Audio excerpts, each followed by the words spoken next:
right, I've got the double stream going today. I've got the Facebook over here, YouTube going on over here. What's happening, everybody?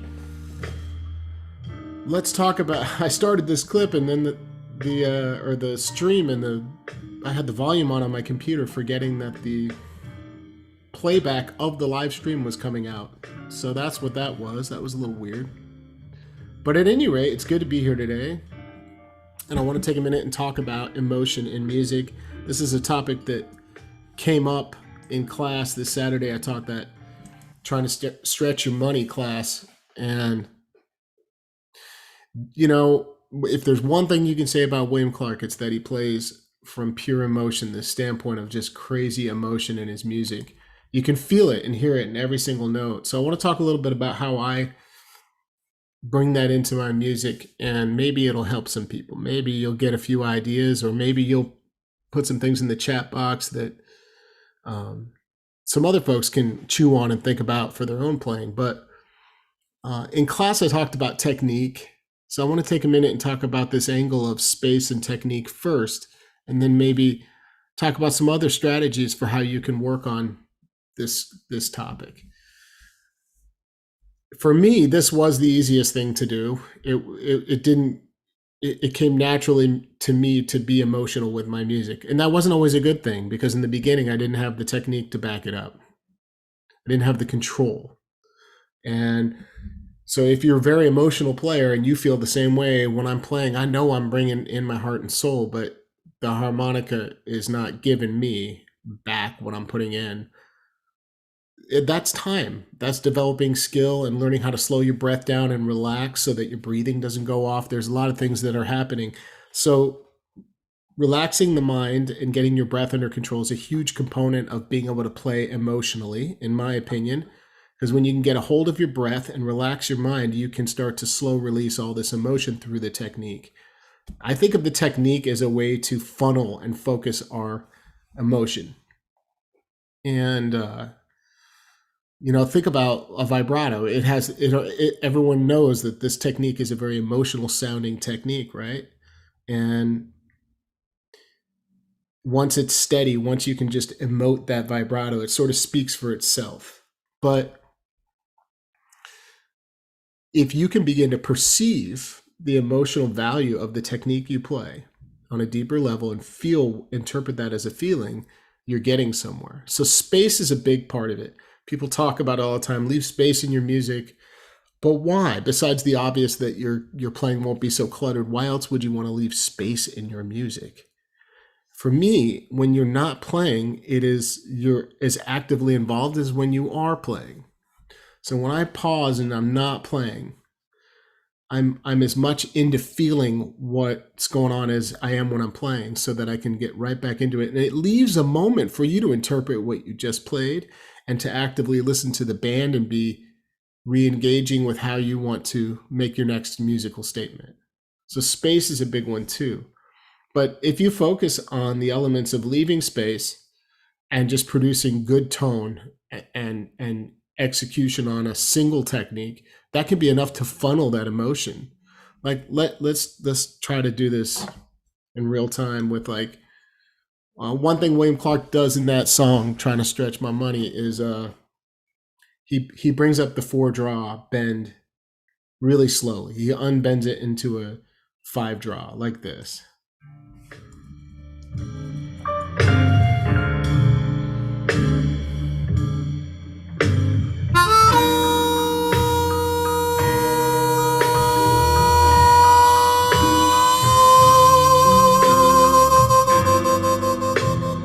Gotta breathe.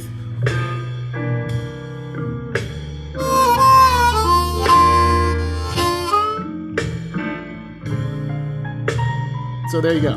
There's an example of how, by focusing, we're not trying to move around too much. We're trying to do the opposite. Stay in one place so you can have a moment. And that reminds me of something else, is that a lot of people are moving around so much.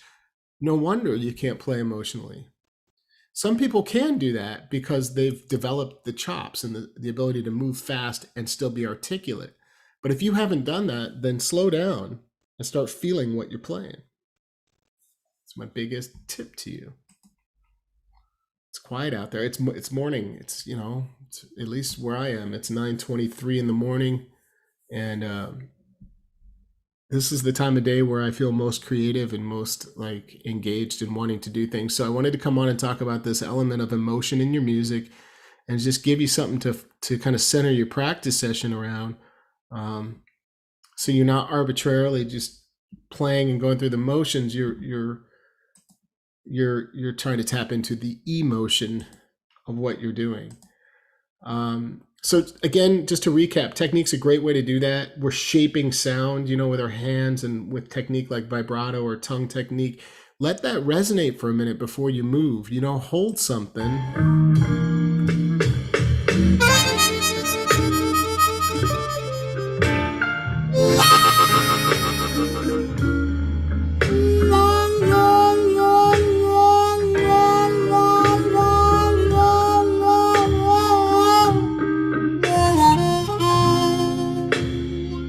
And the last thing that I should have mentioned is dynamic range. Take a minute and have a moment where you're really sensitive with how you enter and exit a note or a phrase. Come in gently, go out gently. Bring up create that tension slowly. Bring up the volume slowly. And you'll start to see that you begin to interpret your own playing differently. You can start to feel things on a different level. You know what I'm saying, everybody? So again, it's good to see you there on Facebook and YouTube.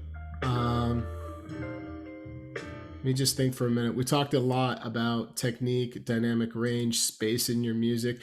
And let's talk about the final thing. After class, my good buddy John shot me an email. He had attended the class, and he said, I liked what you said and what you talked about, but for me, it's kind of like saying, like, what was his analogy? You either feel it or you don't. You kiss a girl, you either feel it or you don't. You either have that connection or you don't have it. But he said one exercise he does in practice is he'll take a piece of music and play it with 3 different mindsets. So one mindset would be lost lover, somebody that left him and went away. Try to bring this in from real experience if you have these experiences. One would be anger, somebody you're really angry at that you want to get that anger out. You have that in your mind. And the last one would be reuniting, let's say, with a lost lover. So joy and happiness. And he said, each time I try to do it like that, I absolutely notice a difference in the way a piece of music comes out. It's totally influenced by just having the intention in your mind. I thought that was a good way to put it, So on that note, I'm going to put some emotion into my music on the way out here and send you off with a little playing today. Hope you guys have a great day. I'm going to have something specific in my mind. We all have challenges in our life. We all have things that are tough to deal with, and I am no stranger to that. I've got a lot of challenges and things that are real heavy on my mind. So I'm going to bring some of that into the music and see if I can't conjure that up.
what I got today. Thanks for joining me. Good to see both of you. Facebook, YouTube, I'll see you soon. Some great stuff coming up. Let me just put it out there now. The great Mickey Raphael, Willie Nelson's full-time harmonica player for 40 plus years, is joining me in a class, Global Blues Harmonica Summit, coming up probably towards the end of July. There will be some details that I will release soon about that. I hope you'll consider joining me on that, and check out harmonica123.com for some great recorded classes that I've been putting out there recently. And while you're at it, why not subscribe to this channel? You can like the video, you can join my newsletter, and do all these things I should be letting you know each and every single time.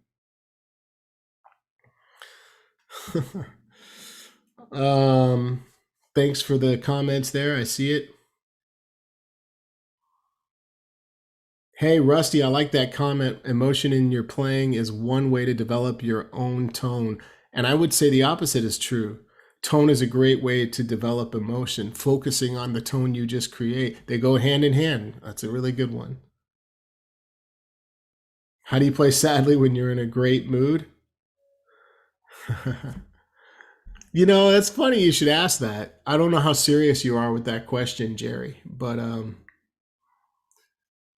you know, even when I'm experiencing great joy, there is a joy about playing a sad blues. There's a release that goes on. When you play a slow blues and you're in a terrible state of mind, you're releasing that energy. So in a way, you could reinvent that energy, reinterpret it, and sort of just release energy slowly. I don't know. It's a good one. Yeah, well, sure, that's true. I see the comment about your harmonica starts crying. You play so badly. Well, you got something to reach for, I suppose. All right, I'm out of here. Thanks for being here today. I'll catch you soon. Bye, guys. Whoa. That's